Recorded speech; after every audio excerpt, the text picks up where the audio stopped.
प्यारे बच्चों नमस्कार, जय हिंद, वंदे मातरम। कक्षा 10वीं हिंदी विषय का आप लोगों के लिए मैं लेकर आ चुका हूं ऐसा पेपर जो आपको पूरा याद करना है। इसमें से एक भी क्वेश्चन आप छोड़ेंगे नहीं। आप देख सकते हो, हिंदी कक्षा 10वीं एमपी बोर्ड वार्षिक परीक्षा 27 फरवरी आपका पहला पेपर। दोस्तों यहाँ पर आपको जितने भी क्वेश्चन मैं बताऊं, एक भी क्वेश्चन आप छोड़ना नहीं, सारे क्वेश्चन को हल कर देना। देखिएगा पहला प्रश्न, कुहासा का अर्थ है। दोस्तों कुहासा का अर्थ हो जाएगा कोहरा।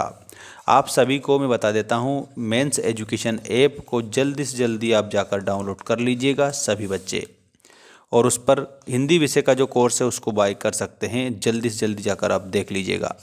प्रगतिवादी कवि हैं। दोस्तों प्रगतिवादी जो कवि हैं, यहाँ पर आप सभी बच्चों को याद रखना, मुक्तिबोध जो है प्रगतिवादी कवि हो जाएंगे। इसके बाद में नेताजी की प्रतिमा की जो ऊंचाई है वो कितने फुट थी? तो इसमें 2 फुट नेताजी की प्रतिमा की ऊंचाई थी। कलम का जादूगर किसे कहा गया है? तो रामवृक्ष बेनीपुरी जी को कलम का जादूगर कहा जाता है। इसके बाद में अगला प्रश्न ये रहा आप लोगों का, सूर सारावली के कवि का नाम बताइए। तो सूर सारावली, सूर सागर और साहित्य लहरी सूरदास जी की रचना है। 1478 में सूरदास का जन्म होता है और 1583 में मृत्यु होती है। कवि निराला का जन्म आप लोगों को यहाँ पर कमेंट करके आंसर बताना है सभी बच्चों को, क्योंकि पिछले वीडियो में भी मैंने ये बता दिया था। आपके लिए मैं बिल्कुल कमेंट पर हार्ट दे दूंगा, तो आप समझ जाना कि आपका सही उत्तर है।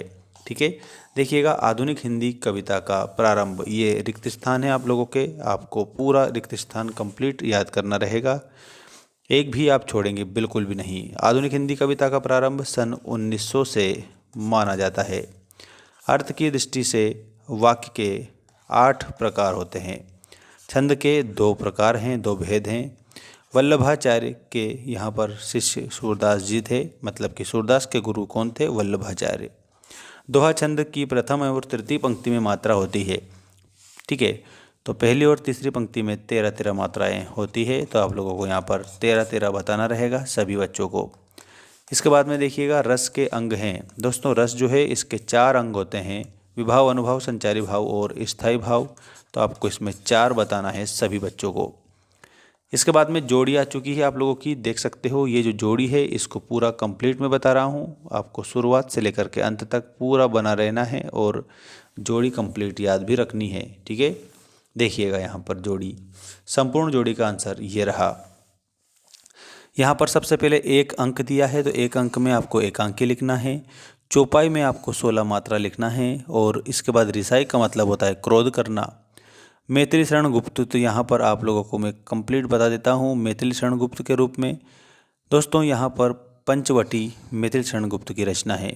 रामवृक्ष बेनीपुरी का जन्म यहाँ पर आप लोगों को बताना है।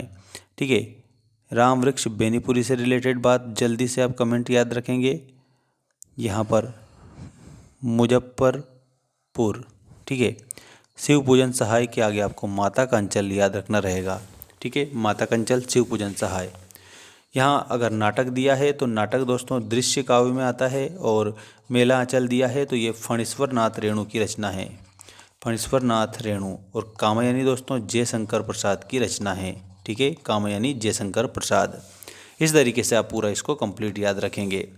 इसके बाद में एक शब्द एक वाक्य में उत्तर दीजिए वाले क्वेश्चन आप देख सकते हो। पहला क्वेश्चन ये रहा आप लोगों का, अट नहीं रही कविता किस बात को प्रकट करती है?